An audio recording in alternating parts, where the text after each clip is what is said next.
দর্শক বন্ধুরা, আজকে ঘরোয়া রান্নাঘরে কাঁচকলার তরকারি রেসিপি হবে। আপনারা দেখবেন। এই আমি সাজিয়ে নিয়েছি, কেমনভাবে বানাচ্ছি পরে বলছি কেটে রান্না করার সময়। দর্শক বন্ধুরা, আজকে এই কাঁচকলার তরকারি আপনাদের সঙ্গে শেয়ার করছি।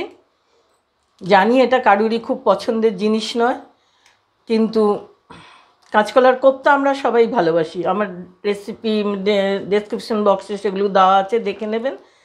কাঁচকলা দিয়ে নিরামিষ মাছের রেসিপিও একটা দেখিয়েছি। আজকে একদম সম্পূর্ণ নতুন নয়, এটা বহু যুগ যুগ ধরে পুরনো মা মাসির আমল থেকে এবং ছোটোবেলার থেকে আমরা বহুবার খেয়েছি, কিন্তু বিশেষ কারণে, কেননা পেটের গণ্ডগোল হলে তখন কাঁচকলার তরকারিটা বাধ্য হয়ে খেয়েছি। কিন্তু আমরা এইভাবে মাঝে মাঝে আমি দেখাচ্ছি, রেঁধে খেলে খুবই ভালো লাগবে এবং সুস্থ অসুস্থ মানুষ সকলেরই দরকার। এটার মধ্যে অনেকগুলো পটাশিয়াম সোডিয়াম সেই সবগুলো আছে, এই জন্য এটা খাওয়াও দরকার। কাঁচকলা মোচার তরকারি, মোচা ঘন্ট, থোড়, এগুলো। আসুন বন্ধুরা দেখাই কিভাবে করছি। আমি এই ডুমো ডুমো করে কেটে নিয়েছি, আলু কেটে নিয়েছি এর সাথে, এই কাঁচকলার আলু এইভাবে বড় বড়। এবারে আমি এখানে তেলের মধ্যে লঙ্কা আর 3টে তেজপাতা দিচ্ছি।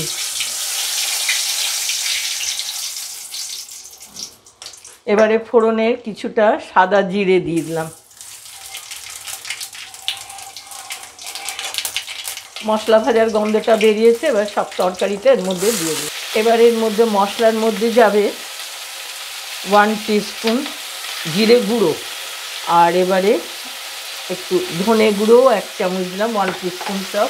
কাঁচকলার তরকারিতে কিন্তু হলুদটা বেশি দেওয়া চলে না, ওর রঙটা খারাপ হয়, স্বাদটাও খারাপ হয়। খুব সামান্য তরকারি দিলে হলুদ দিলাম, একটু সাদা সাদা তরকারিটা হয়, বেশি হলুদ দেবেন না। আর একটু আদা বাটা দেব, 1 টিস্পুন আদা বাটা। এইগুলো দিয়ে আমি একটু ভাজা ভাজা করব। এখন একটু ভাজা ভাজা করে নিই, একটু লবণটা আর মিষ্টিটা পরে দেবো, একটু সাঁতলিয়ে নিই, ভাজা ভাজা করে নিই। একটু ঢাকা দিয়ে দিলাম। এবার 1 টিস্পুন থেকে একটু বেশি লবণ দিয়ে দিলাম। লবণটা যার যার টেস্ট হিসেবে দেবেন। আর এবারে একটু চিনি দেবো, ওই 1 টিস্পুনের মাপে একটু চিনি দিলাম। এই তরকারিটাকে খুব মশলা খুব ভেজে রান্না করার দরকার নেই, শরীরের জন্যে, সুস্থতার জন্যে, হেলথের জন্যে এটা খাওয়া। কাজে আমি মোটামুটি সাঁতলিয়ে নিয়েছি। এবারে ঝোলের জন্য জল দেবো। হ্যাঁ, আমি একটু গ্রেভিটা ঘন করব, এবং শরীরে যাদের পেটের প্রবলেম আছে তারা একটু ঝোলটা বেশি রাখবেন, তাহলে সেই রুগী মানুষ ঝোল দিয়েই ভাতটা খেতে পারবে। এটা এতই উপকার আমরা সবাই জানি। এবার আমি দেখুন আলুগুলো মোটামুটি ভাজা হয়ে গেছে, আর ভাজবো না, মশলাটাও ভাজা হয়ে গেছে। এবার জল দিয়ে দেবো, মানে সবজিটা সেদ্ধ হওয়ার মতো জল দেবো।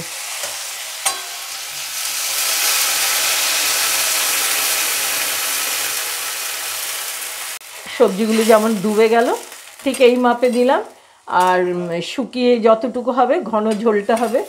আর রুগীদের জন্যে পাতলা ঝোলটা করে দেবেন। এই একই মশলা, তাদের আদাটা না হয় বাদ দেবেন, জিরে ধনেটা প্রচণ্ড গ্যাস অম্বলের ওষুধ, সেই হিসেবে ওই দুটো দেবেন, আদাটা বাদ দিয়ে এই ঝোলটা করে দেবেন। খুব উপকার, খুব ভালো হবে তাদের জন্য। এবার আমি সম্পূর্ণ ইয়েটা মশলা দেওয়া হয়ে গেলে, জল দেওয়া হলে এবার ঢাকা দিয়ে দিচ্ছি সেদ্ধর জন্য। দর্শক বন্ধুরা, আমার রেসিপিটা কমপ্লিট হয়ে গেছে। কাঁচকলার এই তরকারিটা মাঝে মধ্যে বাড়িতে বানিয়ে সকলেই খাবেন, একটা স্বাস্থ্যকর রেসিপি। আমরা কোপ্তা তো সবই খাই, কিন্তু এইটা খেতে চাই না। আমি একটু ঘন রাখলাম, রুগীদের জন্য করতে হলে তখন একটু জলটা বেশি দেবেন, একটু পাতলা ঝোল করবেন। এবার আমি এটা ঢেলে নিচ্ছি।